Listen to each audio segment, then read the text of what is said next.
బీహార్ రాజకీయాలపై సిపిఐ జాతీయ కార్యదర్శి నారాయణ రియాక్ట్ అయ్యారు. బీహార్లో జరుగుతున్న రాజకీయ పరిణామాలు దురదృష్టకరమన్నారు. నితీష్ కుమార్ లౌకిక ప్రజాస్వామ్యాన్ని మోసం చేశారని ఫైర్ అయ్యారు.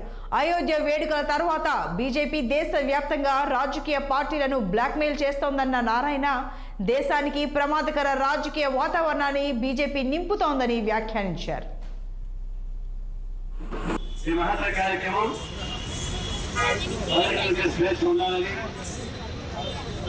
కళామ తల్లిని సేవ చేయాలని, కళ కోసం కాదు ప్రజల కోసం చెప్పేసి నినాదం తీసుకున్నారు. అది ఇప్పుడు కళ మొత్తం కూడా ఒక వ్యాపారికంగా మారిపోయింది. కార్పొరేట్ ప్రబంధ హస్తాల్లో ఉపయోగపోయింది. ఈ సమాజాన్ని మొత్తం గిరునాగా కల్పిస్తూ ఉంది. ఈ కళాఖండాన్ని సిద్ధపడడానికి మోడీ ప్రధాన కార్యదర్శి రెండవది బిగ్ బాస్ అనేది ఒక సాహిత్య హేతుతో కూడుకున్నటువంటి వ్యవస్థ. నేరపూరిత సమాజానికి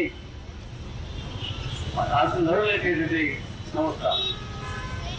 అది దేశానికి చెడపరుగు, యువతకు చెడపరుగు, ఈ సమాజాన్ని దోషం చేస్తూ ఉంది.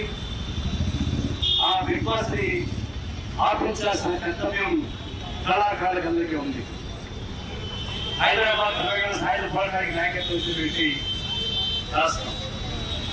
అలాంటి విప్లవకర పోరాటం సాగించిన హైదరాబాద్ లో తెలంగాణ పోరాటం చేస్తూ ఉండాలా, పోరాట ప్రజలకు చేస్తూ ఉండాలా, అంతేగాని అస్థిరమైనటువంటి కళాశాల ఉన్నట్టు లేదు. అందుకే నేను ఉద్యోగం చేసిన కళాకారులతో కలవండి, విశాల పార్టీ అందరూ కలవండి.